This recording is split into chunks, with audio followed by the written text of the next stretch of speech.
Look at this. Going the wrong way in between those cars here. Look at this. That was a wild move there. And Welcome to Viral Twist. She stole a Jeep, dodged traffic like a pro, almost lost a tire, then just stopped like it was a coffee break. Southbound side of the 110 freeway. He got off at Manchester very briefly and then got right back on the freeway. This was after weaving through Southwest LA for a good 5, maybe even 10 minutes or so. At some points getting in the wrong way, going the wrong way against traffic on very busy surface streets. Now he's on the 110 freeway. LAPD with a full pursuit package here. 3 black and whites right behind him, attempting to hand this off to California Highway Patrol if it stays on the freeway. Right now they're transitioning through LAX's airspace here. We're coming up on the 105 freeway. Right now appears to be committed to the southbound 110 here. We'll see if that changes. There's a lot of ramps here as we make our way along the west side here. He's behind that ramp right there. You can see it looks like he might be transitioning, just very hard to tell. Is he coming this way? Westbound 105? Westbound 105, getting onto the 105 freeway, which is the less traveled freeway. If you look up and down the 105, very heavy traffic coming towards us on the eastbound side. He is now heading away from us on the westbound side of the 105 freeway, again heading back through Linwood here. So we're going to continue to follow this pursuit. Unknown what the want is. We do not know how many people are inside the vehicle at this point. It was very difficult to see inside that vehicle, but he does appear to be pretty desperate to get away from those pursuing officers. So it was a little unclear.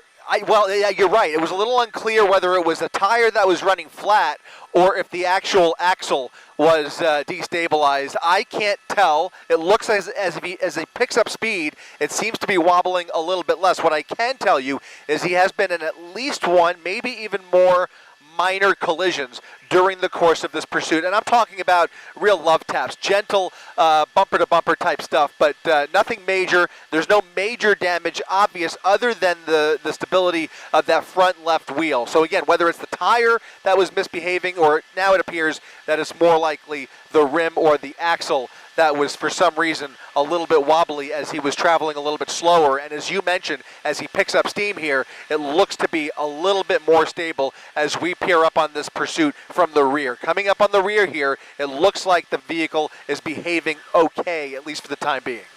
Well, as long as he's on the 105 freeway, we're going to maintain the south side here, and we should be able to transition through Hawthorne with him here. We're coming up on Hawthorne Airport as he starts to pull over to the right. So if you're looking at it from our angle here, we're looking from south to north. He is traveling from east to west, and the Bravo airspace basically includes the area north of the 105 and west of the 110 freeway. That's where things get hairy, not only for us up here in Air 7, but also for that LAPD air support helicopter, which is why they have invited those ground units to re-engage the pursuit. For some time, they put it into tracking mode, and once he got close to LAX's airspace, they started the pursuit once again. It looks like he's making a southbound turn, exiting the 105 freeway, southbound on Crenshaw Boulevard, continuing this dangerous chase here through South LA with no intention of slowing down whatsoever. And again, the one thing we really are unclear about is how all of this started. What precipitated this pursuit is still very much a question mark, but there does appear to be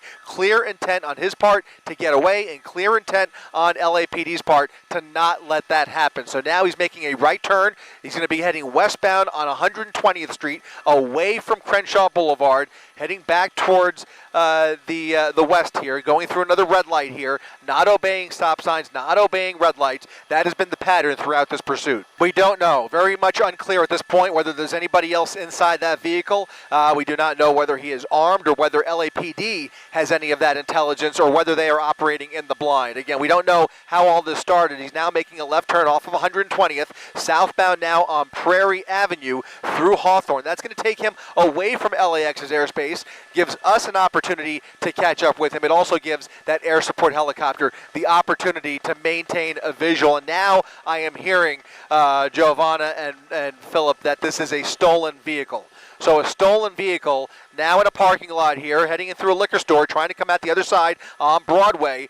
This vehicle does not belong to him, and he is driving it like he stole it. You can tell. I'm totally with you, Philip. Never seen anything like that. I mean, that wheel almost looked like it was about to come off, and now the vehicle is behaving almost completely normal. As we look at it from the driver's side here, we were paying attention to that front left wheel, now making another left turn here onto 133rd Street coming towards us. We're going to get a better shot of the passenger side of the vehicle to see if there's any misbehavior by either of those wheels, but right now that vehicle is traveling in a straight line directly towards us, and for the first time we can peer through that driver's side window, that driver's windshield, and it does appear there is a passenger inside of the vehicle. So to answer Giovanna's question, we now know of at least 2 people inside of the stolen vehicle, and getting a little bit of a closer shot here through that tinted window on the driver's side as he picks up some speed here. And I can't tell, honestly, whether it is a man or a woman, quite frankly, but he is now, again, southbound on Prairie Avenue.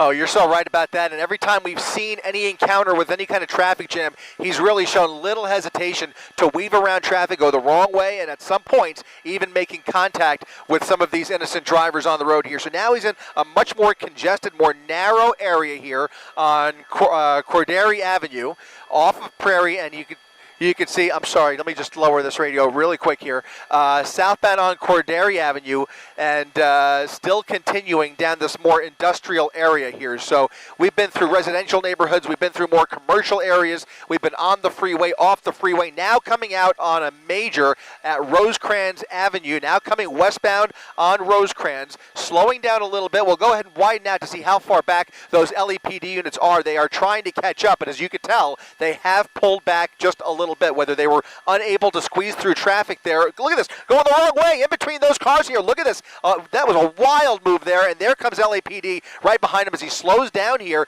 Not sure why. He might be even coming to a stop here at Fonthill Avenue and Rosecrans. LAPD now out of their vehicle. Guns drawn, aimed squarely at the driver's side of that Jeep as he comes to a full stop here on Fonthill Avenue for no apparent reason. Not sure if the vehicle is giving up or if the suspect has just decided to surrender. It looks like it might be a female driver with a passenger now stepping out of the vehicle.